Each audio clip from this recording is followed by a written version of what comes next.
And I'm going to start by just telling a little bit about my personal story of what brought me to Belize. My wife and I and our 3 children moved to Belize about 9 years ago, and the reason for sharing that personal story will come to fruition here very shortly in terms of understanding the dynamics of the market. One of the takeaways that I hope for you, if you are a real estate investor or if you aspire to be a real estate investor, one of the takeaways of the presentation is to help you to understand how to look at a market that is foreign to you and identify what the foundation pillars or the critical drivers are that would help you to be able to make an educated, informed decision about participating in that market.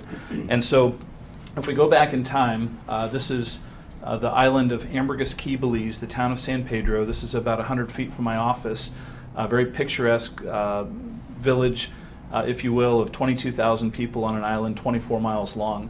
But my story goes back to February 2005, and I'll be very brief in the telling of that story. But back in 2005, my wife and my 3 children here, Lauren, our youngest, was just an infant. But we moved to Belize purely for quality of life. At the time, we were not looking specifically for a great real estate investment opportunity. I wasn't pursuing particular career options. I owned 2 very successful businesses at the time. I owned a real estate brokerage and I owned a graphics company. I had the good fortune of working out of a home office. But one day as my son passed by the home office door and I looked at him, I did a double take and I realized that he was a lot bigger and older than I had last paid attention to. And the epiphany that I had that day was that my 8-year-old son was 5 years old the last time I'd really checked in. And so while I was physically present, I really had just failed as a father and a husband. And so my wife and I set out on a quest. And our quest was to find a place on earth to relocate that would offer the highest quality of life possible. It was quite simply our only objective. I promised my wife that we would have a roof over our head, food on the table, clothes on our back, the adventure of a lifetime, and a drastic cut in pay. Those were the 5 promises that I made.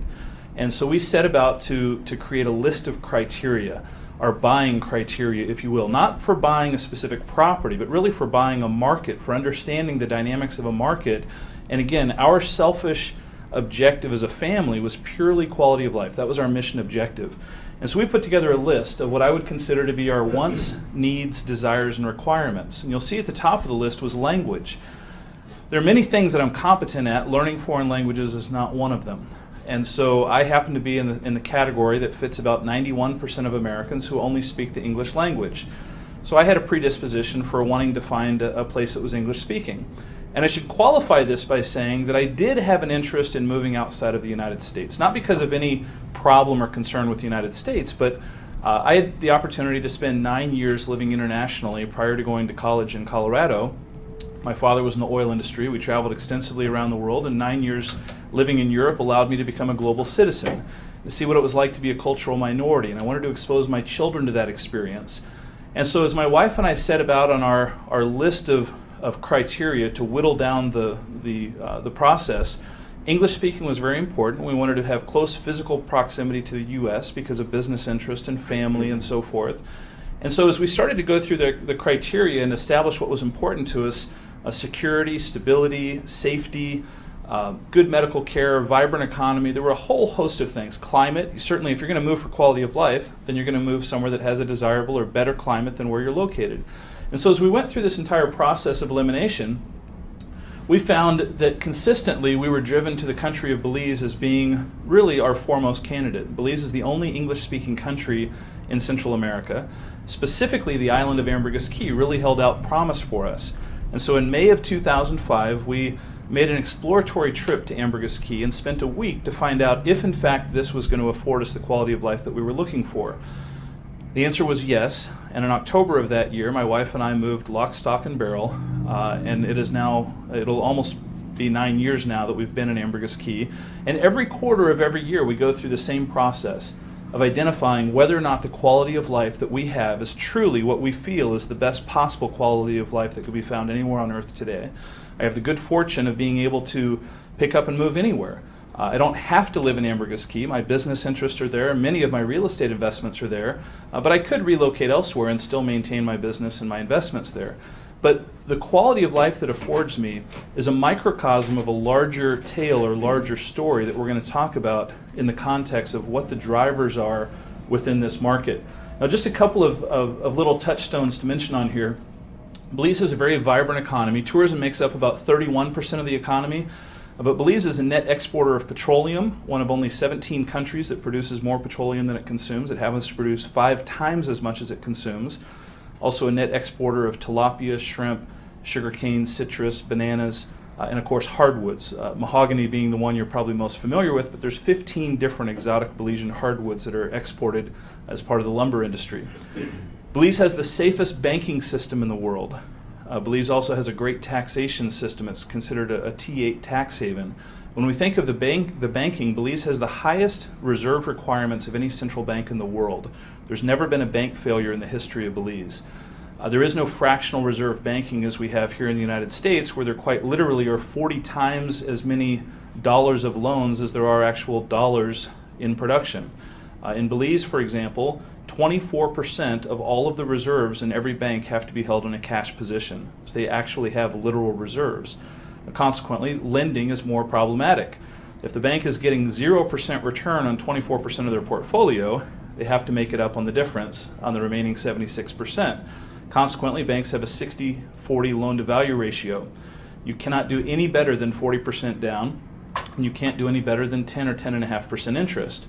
But therein lies one of the great opportunities in Belize. And we're going to talk about the disparity between the financing that's available, and particularly the lack of financing when it comes to construction financing relative to the returns that are available in the marketplace. Anytime we're looking at real estate returns, or really investment returns of any type for that matter, it always is compared to what? If you were to go out today and to shop one-year CDs here in the United States, you would be very fortunate if you could get anywhere close to 1% return. By the same token, I can walk you into an international bank in Belize, and on a US dollar account, you can get a one-year CD at 4.5% interest. Now, that sounds very good relative to the interest you could get here in the US, but it's always compared to what? A 4.5% return would be unacceptable to most people who have the opportunity to invest in the real estate market in Ambergris Caye, because historically the returns are so much greater than the 4.5% offered by the CD market. But back to our description of why Belize was our selection, a whole host of criteria. Safety and security. The elementary schools have an open campus.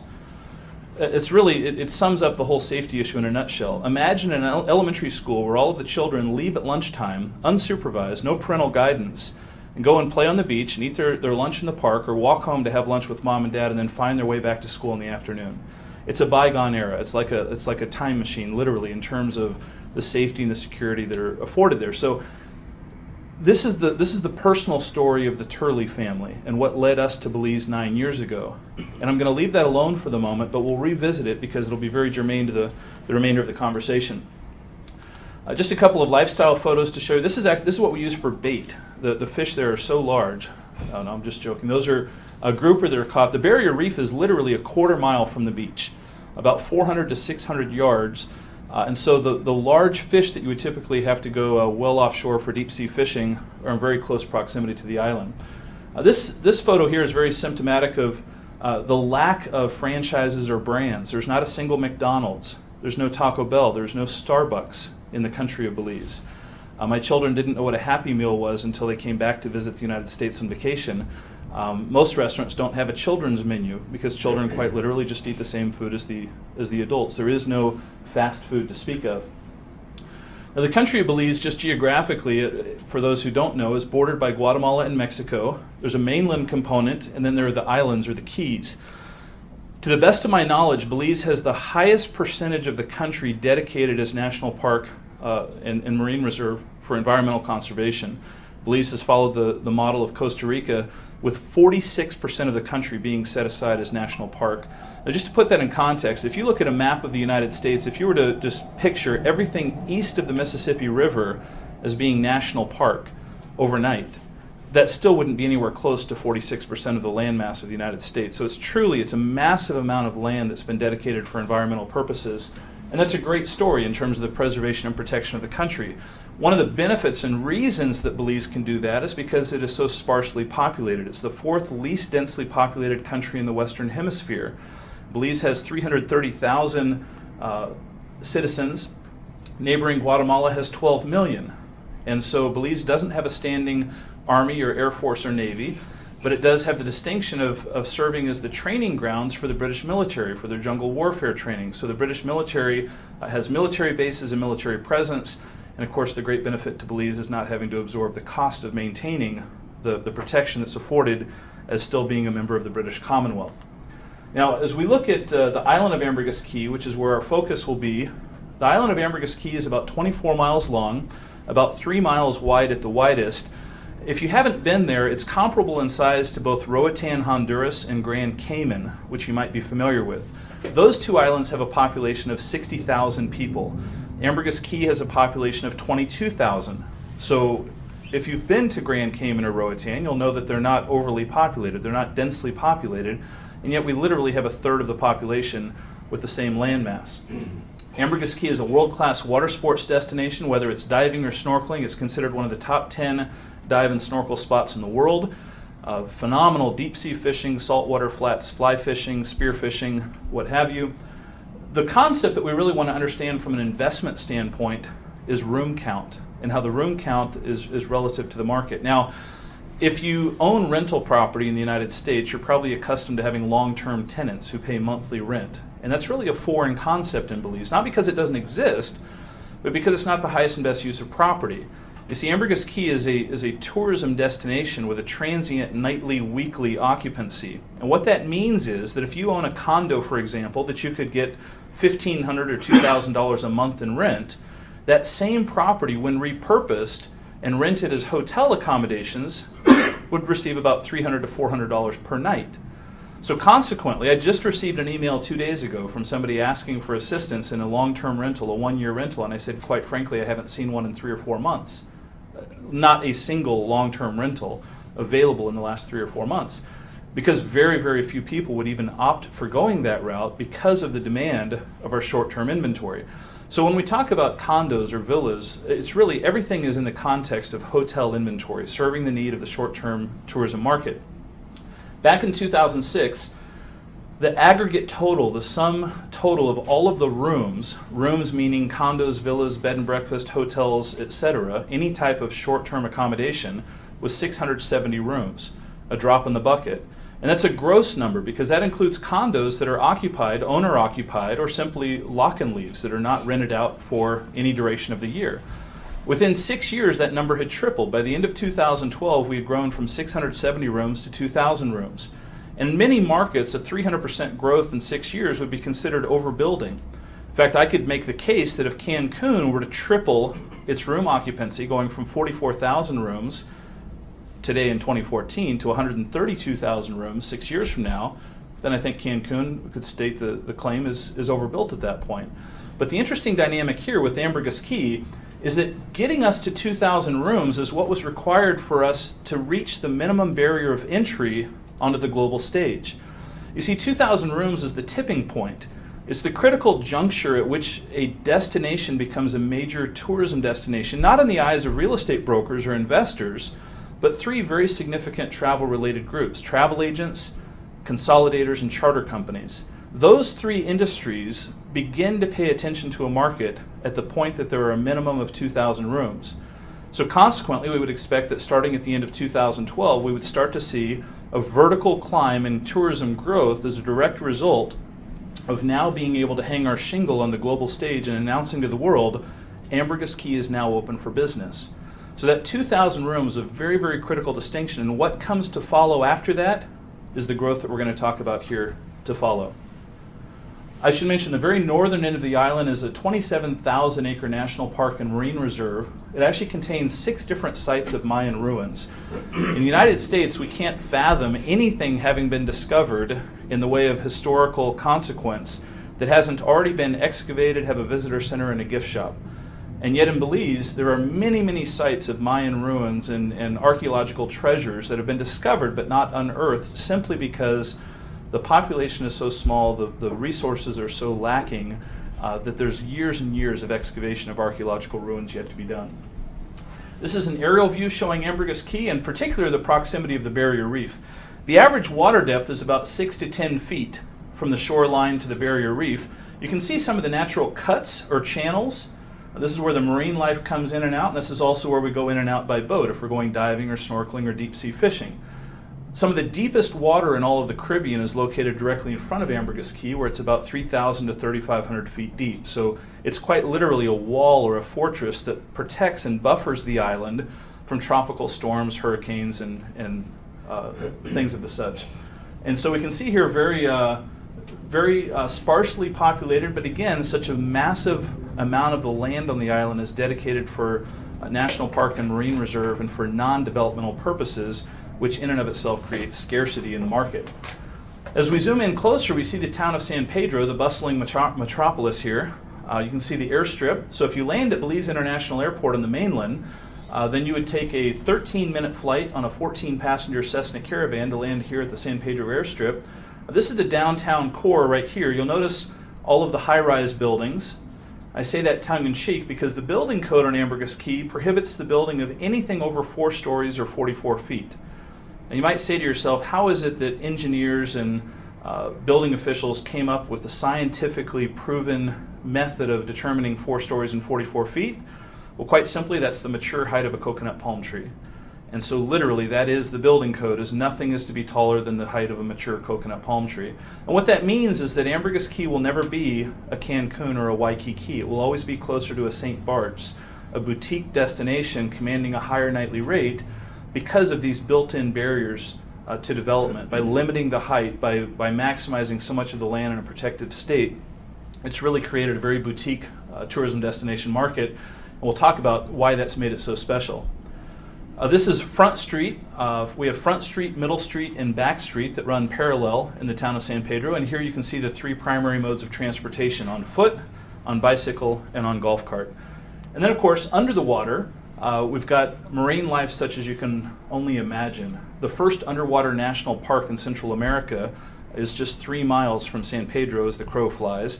It's called Holchan Marine Reserve, 21 square miles. And it's quite literally like swimming or diving or snorkeling in an aquarium. Truly one of the great attributes and attractions for people to come to Belize. This is just another view that helps us to see the scope of the town of San Pedro. You can see that it's surrounded by water on both sides. This is the San Pedro Lagoon here, the inner lagoon. And so you can see there's very little land mass to be developed in and around the town of San Pedro. At the conclusion of our discussion, we're going to talk about this right here, which is our project called Mahogany Bay Village, located right here on Mahogany Bay, in very close proximity to the barrier reef. But that just kind of sets the tone for us. The very northernmost end of the island here borders Mexico. It's unpopulated on both sides because this is National Park and Marine Reserve. And on the Mexican side of the border, this is a large biosphere, which is a national park on the Mexican side of the border as well. Now we talk about the 3 foundation pillars of the market. And I refer to this as the great real estate boom of Belize from 2014 to 2029. Those are some pretty specific dates, but you'll see why I express the certainty of those dates representing a very lengthy and healthy real estate boom, and I feel I can qualify that statement very strongly. The 2 strongest foundation pillars historically have been tourism and the baby boomers, and they operate independently of one another, but we'll also talk about how those 2 different foundation pillars can actually complement one another. First and foremost is tourism. The tourism market in and of itself is such a compelling reason to take a look at from an investment standpoint, this market. And so we're going to just take a look at a tourism timeline. But to put it in context, if we take a look at the budget for Belize as a country, between the Belize Tourism Board, the Belize Hotel Industry Association, the Belize Tourism Industry Association, those 3 groups together, if they pool all of their resources, their total annual budget is $6 million a year. Now, by comparison, the Dominican Republic has a budget of $71 million a year. RE/MAX has an advertising and marketing budget of $1 billion a year. The Four Seasons Hotel, we're all familiar with the Four Seasons. Last year, the Four Seasons revamped their website. They spent $18 million on a new website design and initiative for the Four Seasons hotel chain. 3 times the budget that Belize has to spend on advertising and marketing. The reason I set the table with that is to show you that in terms of the recognition that Belize is presently getting on TV, radio, magazines, newspaper, TripAdvisor, the exposure far, far outweighs the budget capabilities of such a small country, such a small nation. And so just to give you an idea of what that $6 million can buy or how little it can buy, if Belize were to invest in a Super Bowl commercial, they would blow the entire annual budget in 45 seconds.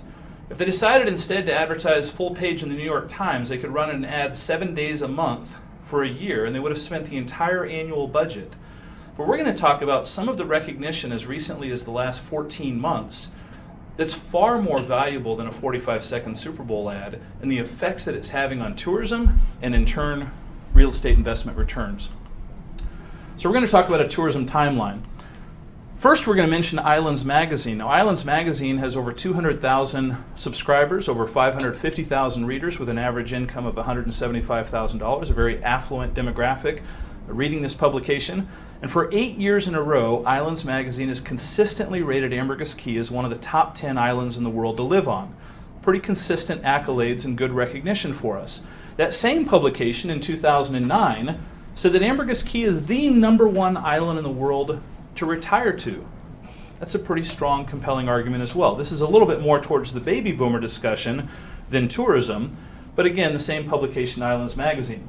Now, at the end of 2012, when we reached 2,000 rooms, when we reached the tipping point that we discussed earlier, we got our statistics in terms of what our tourism growth was, and we broke an all-time record. We had an increase of 16.3% in our tourism growth.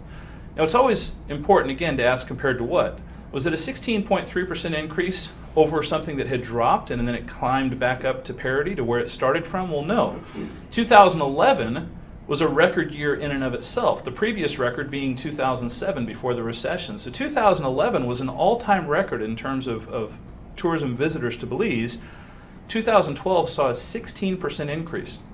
Now, just to put this in context, if we have 2,000 rooms in the marketplace, and all we want to do is to build sufficient inventory to absorb that increase in tourism and not see an increase in nightly rate or an increase in occupancy, then we would have to have built and delivered turnkey finished hotel rooms and condos equal to 16.3% of 2,000, which would be 326. So the question is, in 2012, were there 326 hotel rooms or condos that were built? The answer was no, not even close. It wasn't half that amount. In fact, it was closer to 30. 30 units total, not hotels, but hotel rooms and condos and villas all together, less than 30 units. So the demand outstripped, just the increase in demand outstripped the new supply that came online 10-1. That was 2012.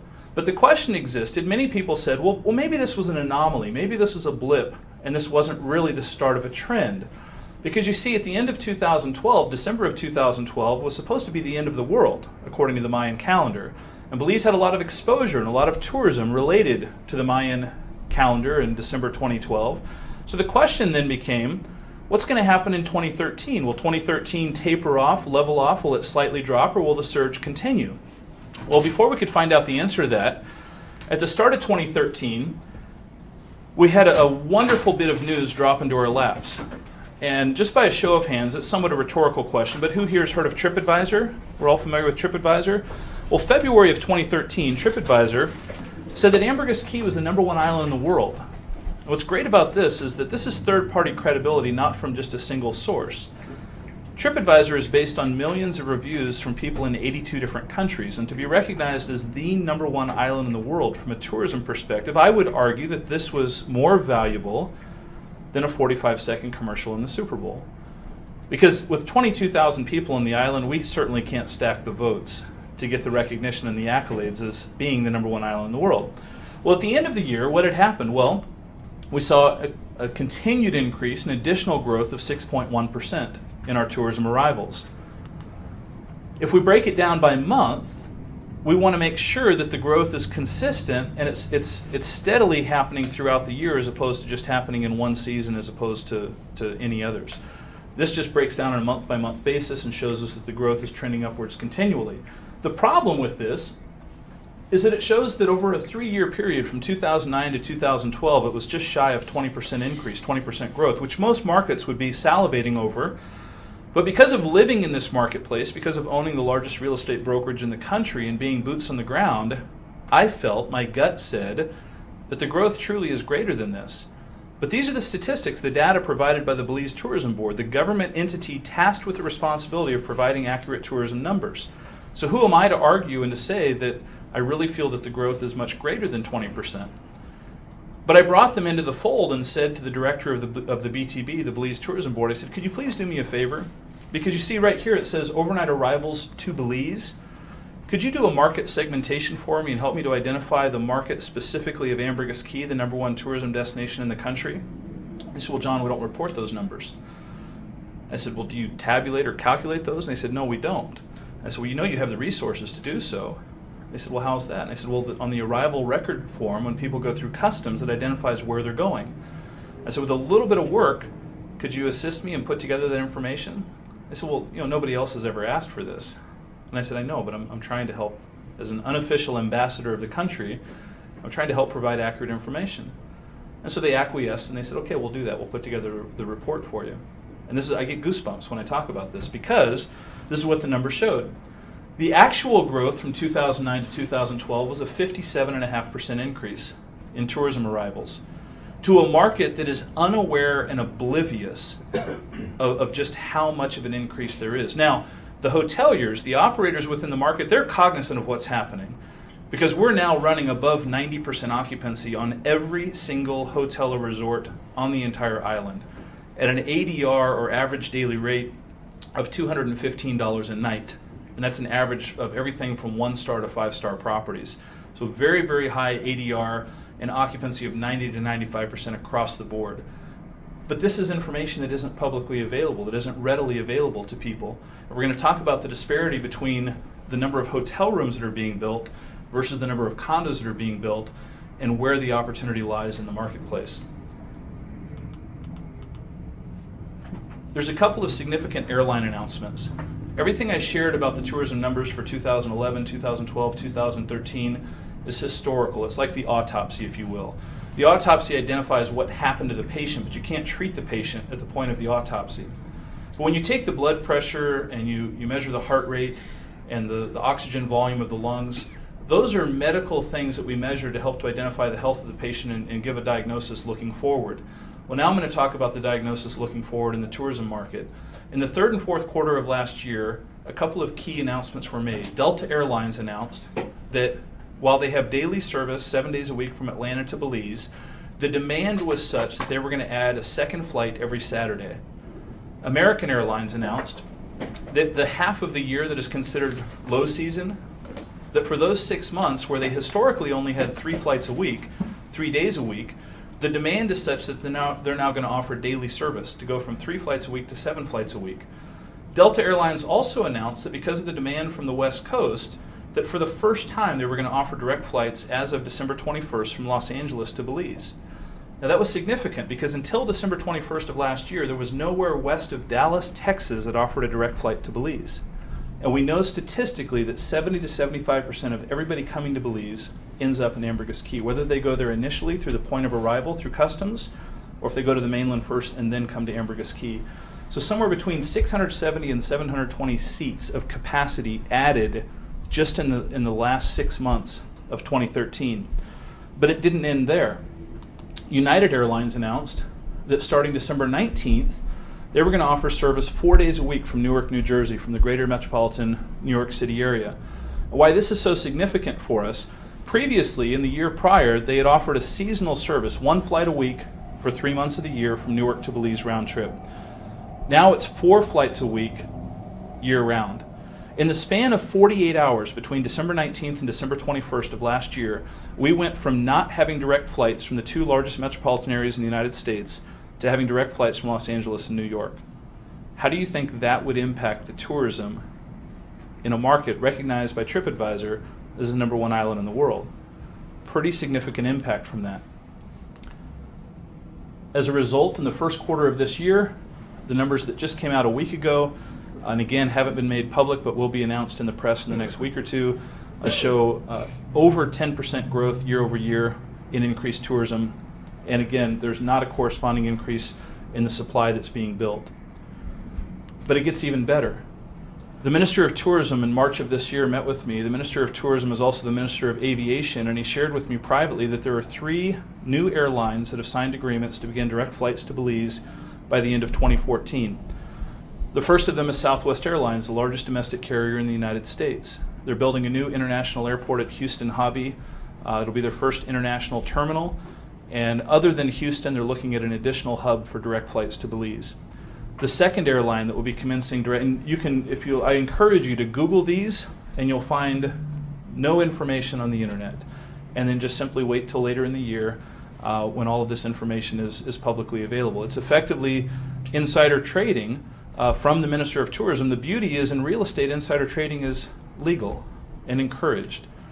It's education for effective action is what it is. And so Southwest Airlines is one of the three carriers. JetBlue is one of the others. JetBlue is going to initiate service from one of their hubs, either Orlando, Fort Lauderdale, or JFK. Long Beach is a long shot in this case.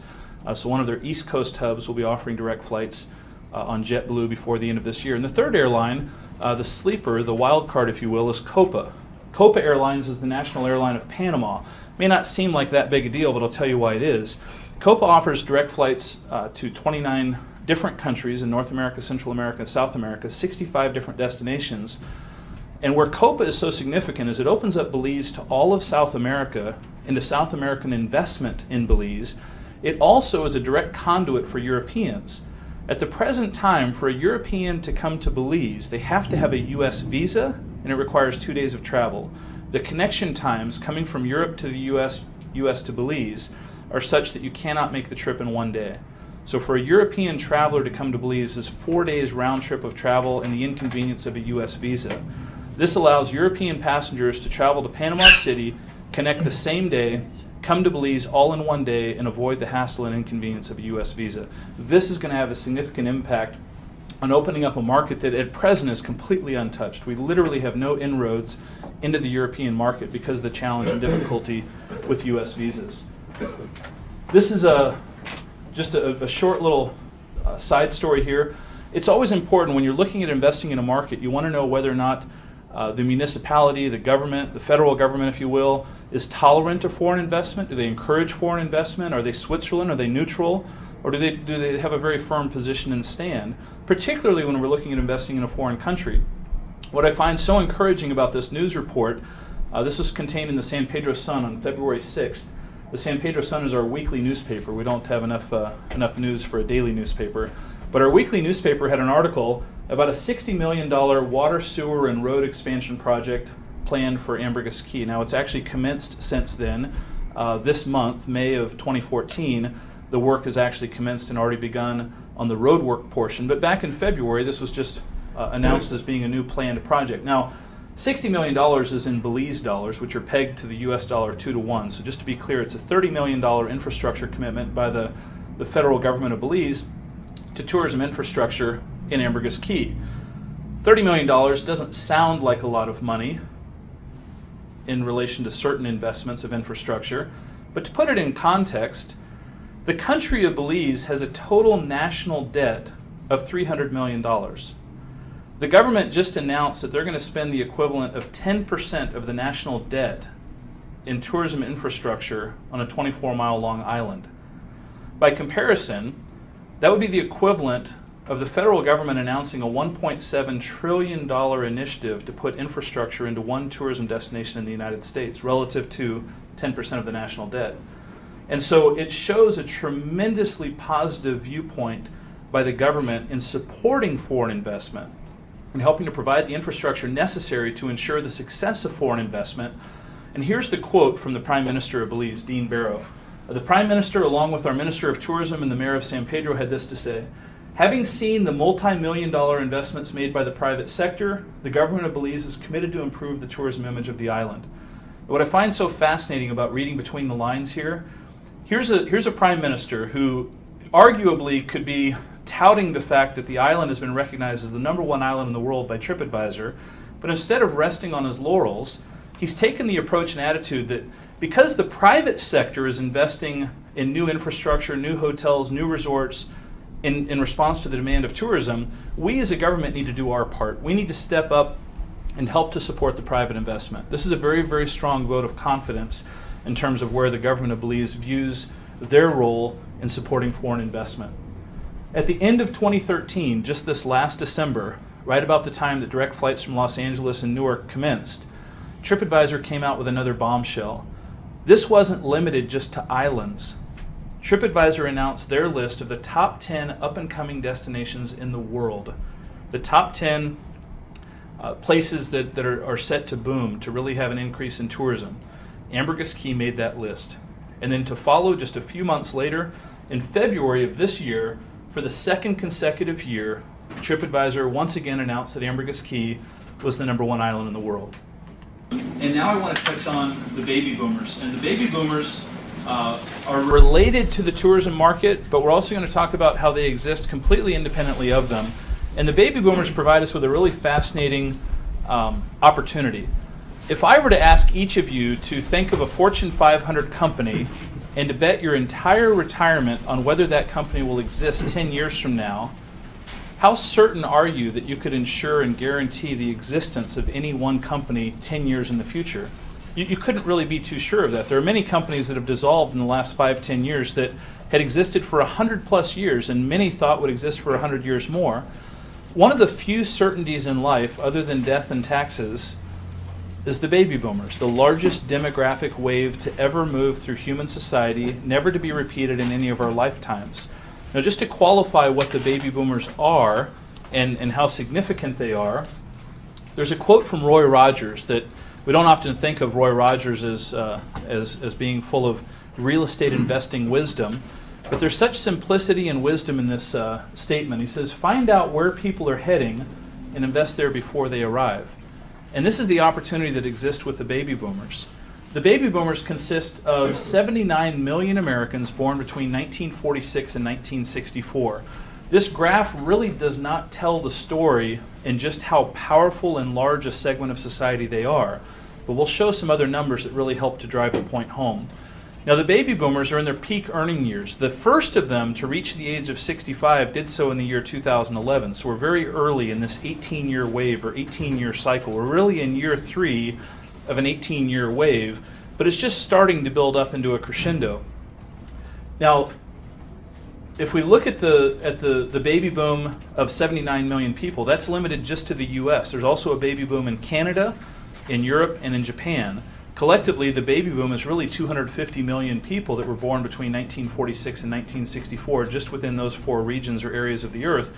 But for the purposes of our discussion, we're going to focus on the 79 million Americans born during that 18-year period, recognizing that the majority of them are still in their peak earning years, late 40s to mid 50s.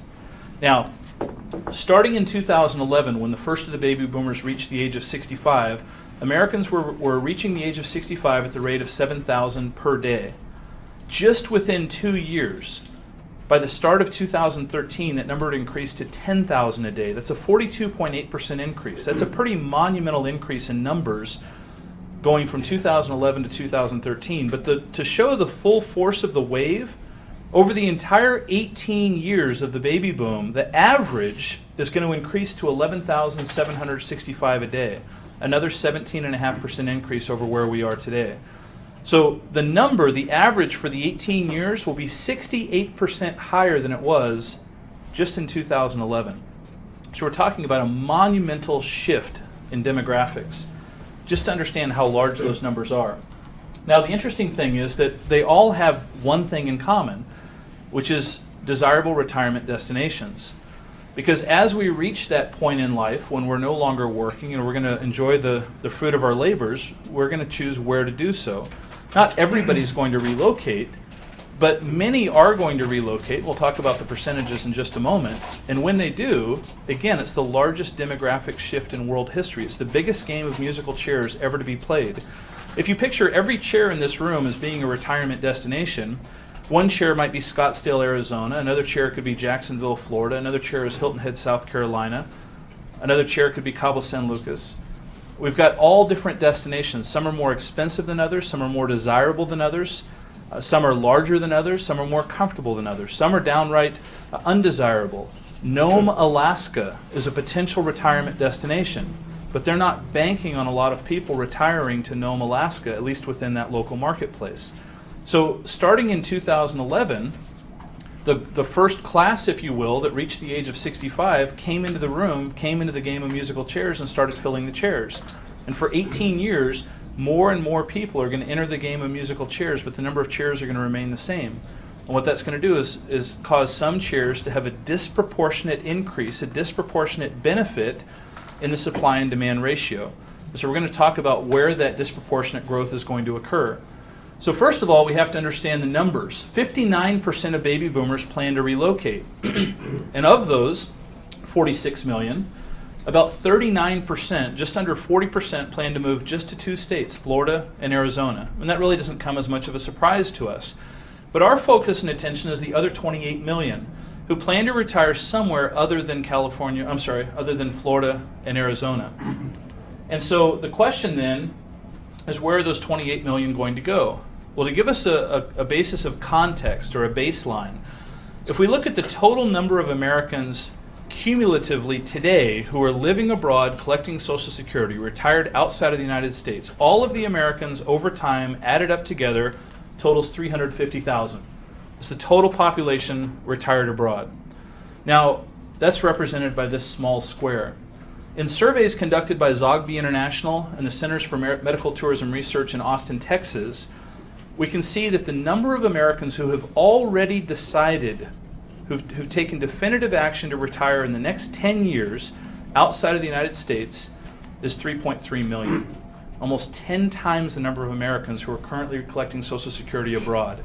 That's a much bigger number. It's taking the cumulative total and increasing it almost by the same amount annually every year for the next 10 years. But in addition to that, there's another 17 million who are interested or very interested in doing so. So again, we're talking about a huge, huge number of people looking to move abroad, looking to retire outside of the United States. And it goes back to the question that was asked earlier, where are they going to go? Well, in surveys, it is shown that the number one region for anticipated growth is Central America and the Caribbean. That's been the case in surveys conducted every year from 2005 through 2014. So if the Caribbean and Central America is the number one region for anticipated growth of these 3.3 million Americans who plan to retire abroad just in the next 10 years, how are they going to go through the process? How are those 3.3 million people going to decide where they're going to retire? I would hazard to say that they're going to put together a list very similar to this. 91% of them only speak English. There will be a preponderance of focus and attention on English-speaking destinations. Safety and security are of paramount concern.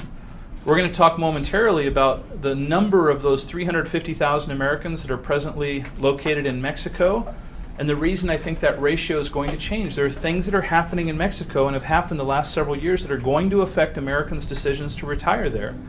And so consequently, when you go through the list, much as I and my family did 9 years ago, the 3.3 million Americans, I'm not saying all of them are going to move to Ambergris Caye or even all of them are going to move to Belize for that matter. But there will be, in my opinion, a disproportionately larger number of them who reach the same conclusion that I did, particularly when you have the recognition from Islands Magazine of being the number one island in the world to retire to, and TripAdvisor acknowledging it as the number one island in the world from a tourism perspective. The weight, the volume of the message is just too great to ignore. And so again, we have our whole list of reasons, the same reasons that I came to 9 years ago. And as International Living Magazine put it, Belize is the top English-speaking retirement haven in the Caribbean. That really sums it up in a nutshell.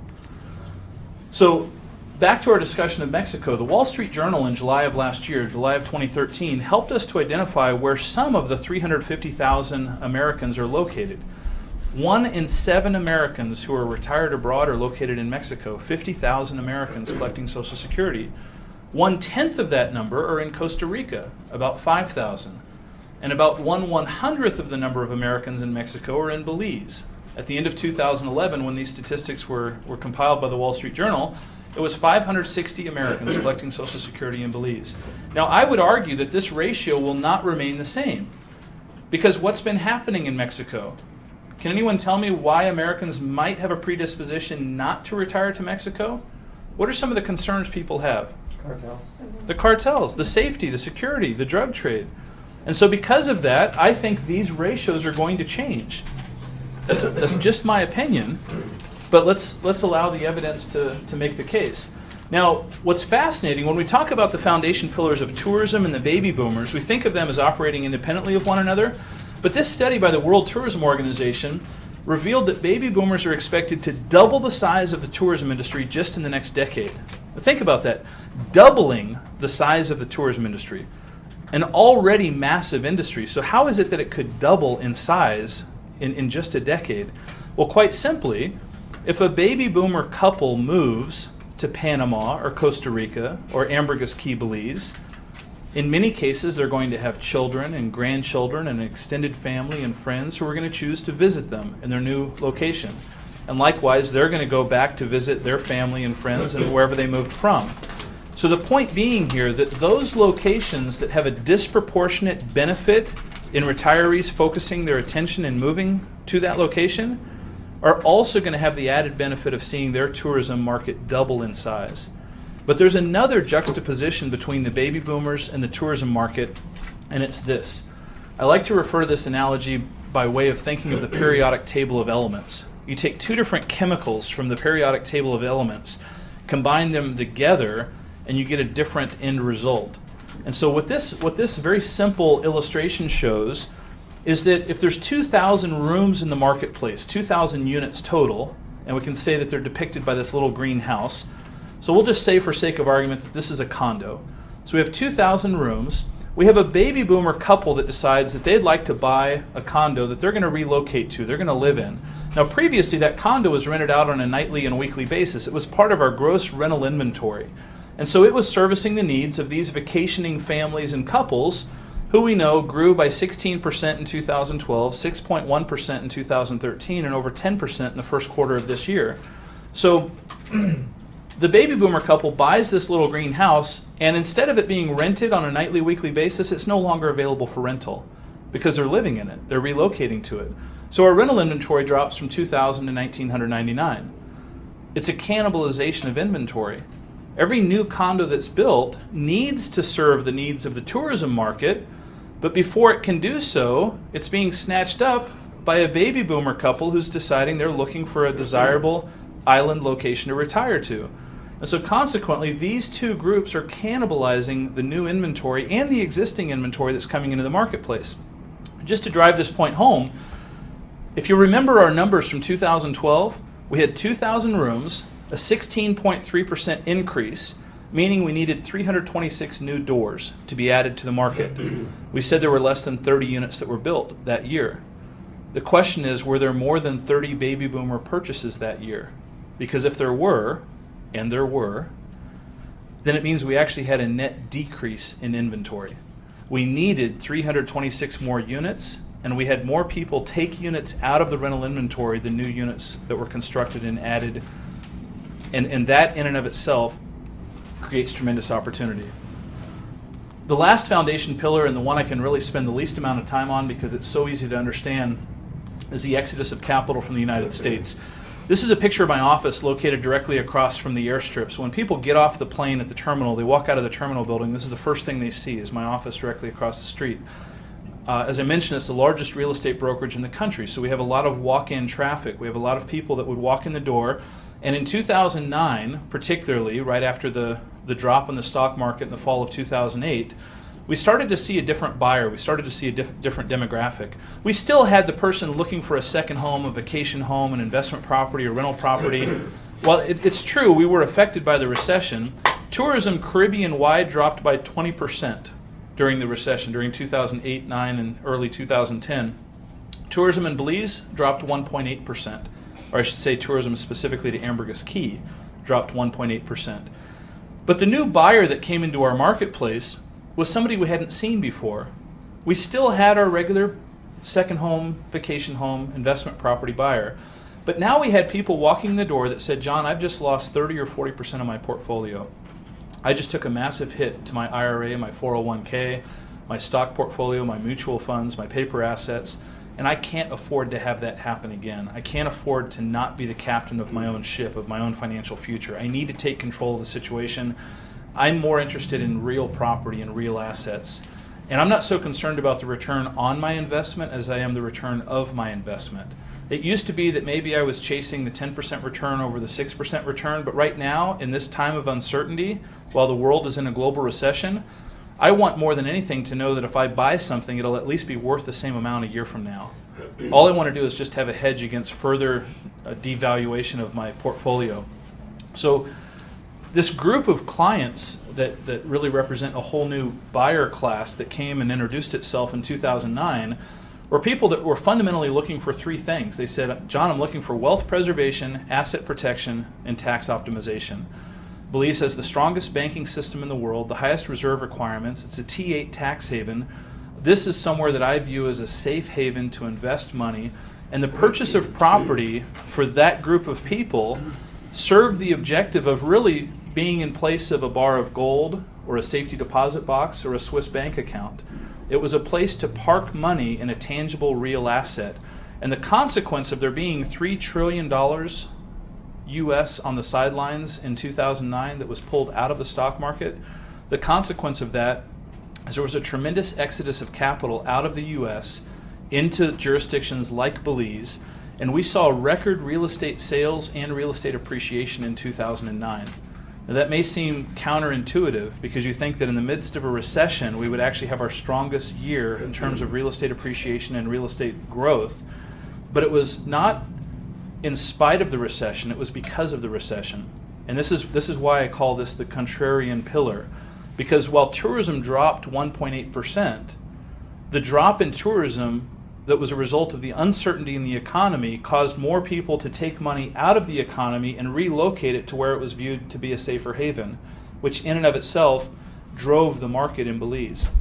Anytime you're looking to invest, you want to make sure that there are multiple foundation pillars, multiple critical drivers, and you want to make sure that they're all not completely in alignment. You want to ensure that there's a foundation pillar that is going to work opposite of the others, because that's your hedge, that's your protection to ensure that you're well diversified within that particular market, and that's exactly what our contrarian pillar here accomplishes.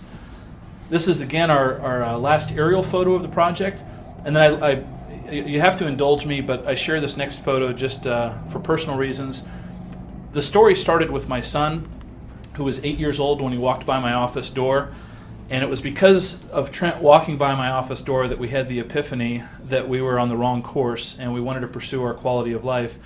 My son is now learning his fourth language. He doesn't have the same problem with foreign languages that his dad does. And this is him with his mentor, Robert Kiyosaki. Last August, we were together in Scottsdale, Arizona. And so I owe it to Trent for opening the eyes of his mom and dad as to where we were, and he's led us to where we are.